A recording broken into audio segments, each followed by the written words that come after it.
నుంచే నువ్వు జీతం తీసుకుంటున్నావు మిస్టర్ శేషాద్రి. ఇలా ప్రజల్ని పట్టుకొని ముఖ్యమంత్రి ఇగో హట్ అయింది. ముఖ్యమంత్రి ఏమైనా గాల్లకే ఊడిపడ్డా? ప్రజాప్రభుత్వం ఎట్లా అవుతుంది అని నేను అడుగుతా ఉన్నా. ఇప్పుడు రేవంత్ రెడ్డి గారు నేను సూటిగా అడుగుతా ఉన్నా. నువ్వు 70,000 ఉద్యోగాలు ఇచ్చినా అన్నావు, 70,000 మందికి నియామక పత్రాలు ఇచ్చినా అని చెప్తున్నావు. ఆ 70,000లో ఈ 6,000 కూడా భాగమే కదా. మరి జీతం లేనిది అది నియామక పత్రం ఎట్లయితుంది? ₹1 జీతం ఇవ్వకుండా అది ఉద్యోగం ఎట్లయితుందో సమాధానం చెప్పాలి రేవంత్ రెడ్డి రోజు. అరే ₹1 జీతం ఉండదు, నెల నెల జీతం ఇచ్చేది లేదు, మరి జీతమే లేనప్పుడు అది ఉద్యోగం ఎట్లయితుంది? అది నియామక పత్రం ఎట్లయితుంది? అది అంటే రేవంత్ రెడ్డి చెప్పిన 70,000 ఉద్యోగాలు ఎంత బూటకమో దీన్ని బట్టి అర్థమైపోతా ఉంది. ఏమనంటే నేను 70,000 ఉద్యోగాలు ఇచ్చిన అంటాడు.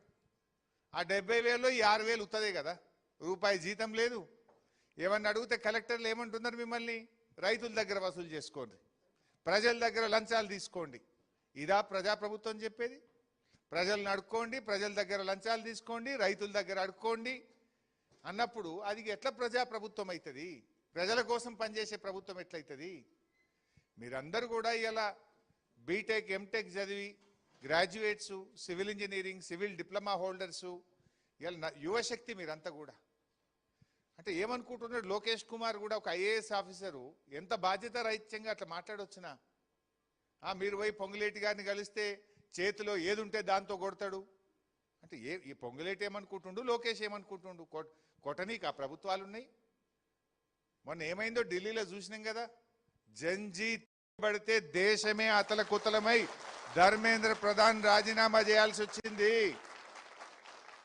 ఈ 6,000 మంది యువత తలుచుకుంటే ఏమై ఒక్కసారి ఆలోచించుకోమని రేవంత్ రెడ్డికి పొంగులేటిని హెచ్చరిస్తా ఉన్నా. యువశక్తి, మేధాశక్తి, చదువుకున్న విద్యావంతులు ఈ 6,000 మంది కానీ, ఇది 6,000 అంటే వ్యక్తులా? వీళ్ళు 6,000 కుటుంబాలు, 6,000 శక్తులు. వీళ్ళు తిరగబట్టి ఏమవుతుందో ఒక్కసారి గుర్తు తెచ్చుకో. గట్లే పిల్లలు ఈ పిల్లలతో ఏమైందంటే పిల్లలు కాదు చిచ్చర పిడుగులని ఢిల్లీలో చూపించింది. మొత్తం దేశం కదిలింది. మరి 6,000 మంది యువత కదిలితే మరి ఏమవుతుందో ఒక్కసారి ఆలోచించుకోండి. ఆడ ధర్మేంద్ర ప్రధాన్ గట్లే నేను రాజీనామా చెయ్య అంటే యువత గదిలితే దెబ్బకు దయ్యం వదిలినట్టు రాజీనామా చేసి బయటకు వెళ్లాల్సి వచ్చింది. పొంగిలేటి నీకు ఆ పరిస్థితి రాకముందే ఈ పిల్లల్ని పిలువు, చర్చించు, తక్షణమే వారి సమస్యలు పరిష్కరించాలని బీఆర్ఎస్ పార్టీ పక్షాన్ని డిమాండ్ చేస్తా ఉన్నాం. నువ్వు పరిష్కరించినాక, నువ్వు చర్చించినాక ప్రతిపక్షం దగ్గరికి ఎందుకు పోతారు ప్రజలు? నువ్వు మాట్లాడితే హరీష్ రావు గారి దగ్గరికి ఎందుకు పోతారు, సబితక్క గారి దగ్గరికి ఎందుకు పోతారు, లేదా తెలంగాణ భవన్కు రావాల్సిన అవసరమేంది? ప్రభుత్వం పట్టించుకోనప్పుడే, ప్రభుత్వం నిర్లక్ష్యం చేసినప్పుడే డెఫినెట్గా ప్రతిపక్షం దగ్గరికి పోతారు. ప్రజాస్వామ్యం యొక్క గొప్పతనమే అది. That is the spirit of democracy. ప్రతిపక్షం ఎందుకుంటుంది? ప్రభుత్వం తప్పిదాలు ఎత్తి చూపడానికే ప్రతిపక్షం. ప్రభుత్వం తప్పు చేస్తే మెడలు వంచడానికే ప్రతిపక్షం. ఏ ప్రజలు కష్టాల్లో ఉన్నా, ఏ ప్రజలు ఇబ్బందుల్లో ఉన్నా ఆ ప్రజల గొంతుకగా పనిచేయడానికే ప్రతిపక్షం ఉంటుంది. ఇక్కడ ఈ 6,000 మంది నిన్న పాపం ధర్నా చేస్తే ఒక్కొక్కరిని ఒక్కొక్క పోలీస్ స్టేషన్ తీసుకుపోయారు. హైదరాబాద్లో ఉండే అన్ని పోలీస్ స్టేషన్లే తీసుకుపోయారు. పశువుల్లాగా ఈడ్చుకుపోయినరు. అన్నం కూడా పెట్టకుండా ఈ యువతను ఆగమాగం చేసినటువంటి పరిస్థితి. ఇవాళ అదే ప్రభుత్వం పిలిచి మాట్లాడొచ్చు కదా. ఇవాళ గౌరవనీయులు చిన్నారెడ్డి గారి గురించి తమ్ముడు గొప్పగా చెప్పిండు. చిన్నారెడ్డి గారు ముఖ్యమంత్రి కార్యాలయంలో పనిచేసే ముఖ్యమంత్రి స్పెషల్ సెక్రటరీ శేషాద్రి గారితో మాట్లాడితే స్పీకర్ ఫోన్ ఆన్ చేసిండ్రు. శేషాద్రి గారు ఏమంటుండు? ముఖ్యమంత్రి ఇగో హట్ అయింది, ముఖ్యమంత్రి ఇగో హట్ అయింది కనుక మీరు వాళ్ళతో మాట్లాడకుండా ఎలగొట్టుండ్రి అంటుండట. ఇదా సీఎం ఆఫీస్ ఇచ్చే స్పందన? ముఖ్యమంత్రి కార్యాలయం ఈ రకంగా మాట్లాడొచ్చునా? శేషాద్రి గారు నీకు ఇది తగునా అని నేను అడుగుతా ఉన్న శేషాద్రి గారిని. ముఖ్యమంత్రి ఇగో ముఖ్యమా, ప్రజల బాగోగులు ముఖ్యమా? ఎవడి మీద ఇగో? ఈ ప్రజలు ఓట్లేస్తే ఈ ప్రజలు పెట్టిన భిక్ష ముఖ్యమంత్రి పదవి. శేషాద్రి నీకు వస్తున్న జీతం ఈ ప్రజలు కట్టే పన్నుల నుంచే నువ్వు జీతం తీసుకుంటున్నావు మిస్టర్ శేషాద్రి. ఇలా ప్రజల్ని పట్టుకొని ముఖ్యమంత్రి ఇగో హట్ అయింది. ముఖ్యమంత్రి ఏమన్నా గాల్లకే ఊడిపడ్డా? ఈ ప్రజలు కలిసి పెట్టిన భిక్ష అది. ఇలా ముఖ్యమంత్రి ఇగో హర్ట్ అయింది, వాళ్ళతో మాట్లాడొద్దు, వాళ్ళని ఎలగొట్టుండ్రి. What is this? ఇదేమన్నా ప్రజాస్వామ్యమా ఇంకేమన్నా? ఇదేమన్నా మిలిటరీ రాజ్యం అనుకుంటున్నారా? ఇది సరి అయినటువంటి పద్ధతి కాదు. బట్ ఏది ఏమైనా మీరు ఆందోళన చెందకండి. ఎందుకంటే ఇప్పుడే చెప్పినారు, పాపం ఇద్దరు ఆత్మహత్య చేసుకున్నారు. కుటుంబాలు గడవక, ఇల్లు గడవక, అప్పులు కట్టుకోలేక ఇద్దరు యంగ్ సర్వేయర్స్, లైసెన్స్డ్ సర్వేయర్స్ ఆత్మహత్య చేసుకున్నారు.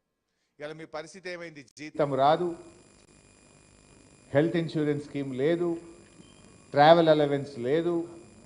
ఆడికి పోయి సర్వే చేస్తే నీ పెట్రోల్కే సరిపోతలేవు నీ పైసలు. పెట్రోల్కు ఖర్చు ఎక్కువ. సిద్ధంగా లేదంటే అది ప్రజాప్రభుత్వం ఎట్లా అవుతుంది అని నేను అడుగుతా ఉన్నా. ఇప్పుడు రేవంత్ రెడ్డి గారు నేను సూటిగా అడుగుతా ఉన్నా, నువ్వు 70,000 ఉద్యోగాలు ఇచ్చినా అన్నావు, 70,000 మందికి నియామక పత్రాలు ఇచ్చినా అని చెప్తున్నావు. ఆ 70,000లో ఈ 6,000 కూడా భాగమే కదా. మరి జీతం లేనిది అది నియామక పత్రం ఎట్లయితుంది? ₹1 జీతం ఇవ్వకుండా అది ఉద్యోగం ఎట్లయితుందో సమాధానం చెప్పాలి రేవంత్ రెడ్డి రోజు. అరే ₹1 జీతం ఉండదు, నెల నెల జీతం ఇచ్చేది లేదు, మరి జీతమే లేనప్పుడు అది ఉద్యోగం ఎట్లయితుంది? అది నియామక పత్రం ఎట్లయితుంది? అది అంటే రేవంత్ రెడ్డి చెప్పిన 70,000 ఉద్యోగాలు ఎంత బూటకమో దీన్ని బట్టి అర్థమైపోతా ఉంది. ఏమనంటే నేను 70,000 ఉద్యోగాలు ఇచ్చిన అంటాడు. ఆ 70,000లో ఈ 6,000 ఉత్తదే కదా, ₹1 జీతం లేదు. ఏమన్నా అడిగితే కలెక్టర్లు ఏమంటున్నారు మిమ్మల్ని? రైతుల దగ్గర వసూలు చేసుకోండి, ప్రజల దగ్గర లంచాలు తీసుకోండి. ఇదా ప్రజాప్రభుత్వం చెప్పేది? ప్రజలను అడుక్కోండి, ప్రజల దగ్గర లంచాలు తీసుకోండి, రైతుల దగ్గర అడుక్కోండి అన్నప్పుడు అది ఎట్లా ప్రజాప్రభుత్వం అవుతుంది? ప్రజల కోసం పనిచేసే ప్రభుత్వం ఎట్లయితుంది? మీరందరూ కూడా ఇలా బీటెక్, ఎంటెక్ చదివి graduates, civil engineering, civil diploma holders, ఇలా యువశక్తి మీరంతా కూడా. అంటే ఏమనుకుంటున్నాడు లోకేష్ కుమార్ కూడా ఒక ఐఏఎస్ ఆఫీసరు ఎంత బాధ్యత రహిత్యంగా అట్లా మాట్లాడొచ్చునా? మీరు పోయి పొంగులేటి గారిని కలిస్తే చేతిలో ఏది ఉంటే దాంతో కొడతాడు అంటే ఈ పొంగులేటి ఏమనుకుంటుండు, లోకేష్ ఏమనుకుంటుండు? కొట్టనీకి ఆ ప్రభుత్వాలు ఉన్నాయి. మొన్న ఏమైందో ఢిల్లీలో చూసినాం కదా, జంజీ పడితే దేశమే అతలకుతలమై ధర్మేంద్ర ప్రధాన్ రాజీనామా చేయాల్సి వచ్చింది. ఈ 6,000 మంది యువత తలుచుకుంటే ఏమైందో ఒక్కసారి ఆలోచించుకోమని రేవంత్ రెడ్డికి, పొంగులేటిని హెచ్చరిస్తా ఉన్నా. యువశక్తి, మేధాశక్తి, చదువుకున్న విద్యావంతులు ఈ 6,000 మంది కానీ, ఇది 6,000 అంటే వ్యక్తులా? వీళ్ళు 6,000 కుటుంబాలు, 6,000 శక్తులు. వీళ్ళు తిరగబడితే ఏమవుతుందో ఒక్కసారి గుర్తు తెచ్చుకో. గట్లే పిల్లలు ఈ పిల్లలతో ఏమైందంటే పిల్లలు కాదు చిచ్చర పిడుగులని ఢిల్లీలో చూపించింది. మొత్తం దేశం కదిలింది. మరి ఈ 6,000 మంది యువత కదిలితే మరి ఏమవుతుందో ఒక్కసారి ఆలోచించుకోండి. ఆడ ధర్మేంద్ర ప్రధాన్ గట్లే నేను రాజీనామా చెయ్య అంటే యువత గదిలితే దెబ్బకు దయ్యం వదిలినట్టు రాజీనామా చేసి బయటకు వెళ్లాల్సి వచ్చింది. పొంగిలేటి నీకు ఆ పరిస్థితి రాకముందే ఈ పిల్లల్ని పిలువు, చర్చించు, తక్షణమే వారి సమస్యలు పరిష్కరించాలని బీఆర్ఎస్ పార్టీ పక్షాన్ని డిమాండ్ చేస్తా ఉన్నాం. నువ్వు పరిష్కరించినాక, నువ్వు చర్చించినాక ప్రతిపక్షం దగ్గరికి ఎందుకు పోతారు ప్రజలు? నువ్వు మాట్లాడితే హరీష్ రావు గారి దగ్గరికి ఎందుకు పోతారు, సబితక్క గారి దగ్గరికి ఎందుకు పోతారు, లేదా తెలంగాణ భవన్కు రావాల్సిన అవసరమేంది? ప్రభుత్వం పట్టించుకోనప్పుడే, ప్రభుత్వం నిర్లక్ష్యం చేసినప్పుడే డెఫినెట్గా ప్రతిపక్షం దగ్గరికి పోతారు. ప్రజాస్వామ్యం యొక్క గొప్పతనమే అది. That is the spirit of democracy. ప్రతిపక్షం ఎందుకుంటుంది? ప్రభుత్వం తప్పిదాలు ఎత్తి చూపడానికే ప్రతిపక్షం. ప్రభుత్వం తప్పు చేస్తే మెడలు వంచడానికే ప్రతిపక్షం. ఏ ప్రజలు కష్టాల్లో ఉన్నా, ఏ ప్రజలు ఇబ్బందుల్లో ఉన్నా ఆ ప్రజల గొంతుకుగా పనిచేయడానికే ప్రతిపక్షం ఉంటుంది. ఇక్కడ ఈ 6,000 మంది నిన్న పాపం ధర్నా చేస్తే ఒక్కొక్కరిని ఒక్కొక్క పోలీస్ స్టేషన్ తీసుకుపోయారు. హైదరాబాద్లో ఉండే అన్ని పోలీస్ స్టేషన్లకు తీసుకుపోయినారు. పశువుల్లాగా ఈడ్చుకుపోయినారు. అన్నం కూడా పెట్టకుండా ఈ యువతను ఆగమాగం చేసినటువంటి పరిస్థితి. ఇవాళ అదే ప్రభుత్వం పిలిచి మాట్లాడొచ్చు కదా. ఇవాళ గౌరవనీయులు చిన్నారెడ్డి గారి గురించి తమ్ముడు గొప్పగా చెప్పిండు. చిన్నారెడ్డి గారు ముఖ్యమంత్రి కార్యాలయంలో పనిచేసే ముఖ్యమంత్రి స్పెషల్ సెక్రటరీ శేషాద్రి గారితో మాట్లాడితే స్పీకర్ ఫోన్ ఆన్ చేసిండ్రు. శేషాద్రి గారు ఏమంటుండు? ముఖ్యమంత్రి ఇగో హట్ అయింది, ముఖ్యమంత్రి ఇగో హట్ అయింది కనుక మీరు వాళ్ళతో మాట్లాడుకుని ఎలగొట్టుండ్రి అంటుండట. ఇదా సీఎం ఆఫీస్ ఇచ్చే స్పందన? ముఖ్యమంత్రి కార్యాలయం ఈ రకంగా మాట్లాడొచ్చునా? శేషాద్రి గారు నీకు ఇది తగునా అని నేను అడుగుతా ఉన్న శేషాద్రి గారిని. ముఖ్యమంత్రి ఇగో ముఖ్యమా, ప్రజల బాగోగులు ముఖ్యమా? ఎవడి మీద ఇగో? ఈ ప్రజలు ఓట్లేస్తే ఈ ప్రజలు పెట్టిన భిక్ష ముఖ్యమంత్రి పదవి. శేషాద్రి, నీకు వస్తున్న జీతం ఈ ప్రజలు కట్టే పన్నుల నుంచే నువ్వు జీతం తీసుకుంటున్నావు మిస్టర్ శేషాద్రి.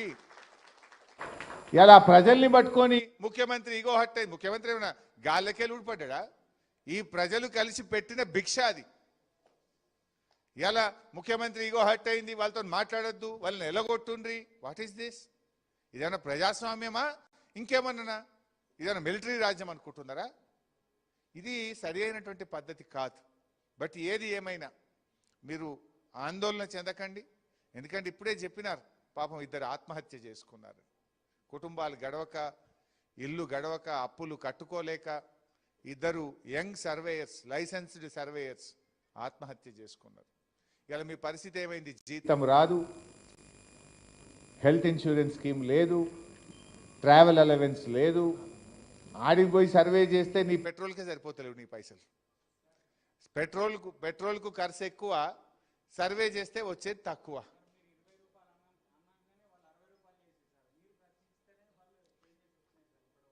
అది కూడా సరిపోదు కదా. 60 రూపాయలు ఏ మూలకు సరిపోతుంది? నువ్వు 60 రూపాయలు నీ పెట్రోల్ ఖర్చే 100 రూపాయలు. లీటర్ పెట్రోల్ కావాలంటే 100, అన్నం తినాలంటే 50 60 అవుతాయి. 60 రూపాయలు అన్నానికి పోతుంది, లీటర్ పెట్రోల్కి 100 పోతే నువ్వు మా అంటే ఒక రోజుకు 1-2 ఎకరాలు చేయడం కష్టం కదా. ఓ రోజు వర్షం పడుతుంది, ఓ రోజు పక్క పొంట రైతు సహకరించాడు, ఆందాక పోయినాక ఎల్లగొడతారు. ఎట్లా చెప్తాము? ఈ విషయం కలెక్టర్లకు చెప్తే అడుక్కోండి, లంచాలు తీసుకోండి, వసూలు చేసుకోండి అని చెప్పబట్టి ఇదేం ప్రభుత్వం అని నేను అడుగుతా ఉన్నా. అందువల్ల మిత్రులారా, మీరు ఆందోళన చెందొద్దు. బీఆర్ఎస్ పార్టీ మీకు అండగా ఉంటుంది. కేఆర్ గారి నాయకత్వంలో మీ పక్షాన మేమందరం కూడా పోరాడతాం. ఈ సెప్టెంబర్లో అసెంబ్లీ సమావేశాలు ఉంటాయి. డెఫినెట్గా ఒకరోజు లైసెన్స్డ్ సర్వేయర్ల కోసం బీఆర్ఎస్ పార్టీ మీకోసం గలమెత్తుతుంది. మేము పోరాడతాం.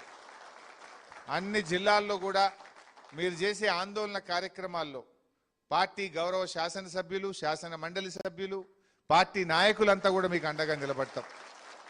మీ సమస్య పరిష్కారం అయ్యేదాకా కూడా మీ వెన్నంటి ఉంటాం. మీరు ధైర్యంగా ఉండాలని చెప్పి కూడా ఈ సందర్భంగా మీకు పిలుపునిస్తా ఉన్నాం. పోరాడితే పోయేదేం లేదు, బానిస సంఖ్యలు తప్ప అన్నారు. అందువల్ల పోరాటమే మనకు పరిష్కారం ఇస్తుంది. ఎందుకంటే ఈ బోగస్ మాటలు మనకు అర్థమైపోయినాయి. 70,000 ఉద్యోగాలు ఇచ్చినామన్నారు. ఇచ్చిండ్రా నిజంగా? ఖచ్చితమైనటువంటి పరిష్కారం ఉండాలి సార్. మేమైతే గత 25 సంవత్సరాల నుంచి చాలా కాలనీల వల్ల ఇబ్బంది పడుతున్నాం. ఎందుకంటే ఈ VLC భూములను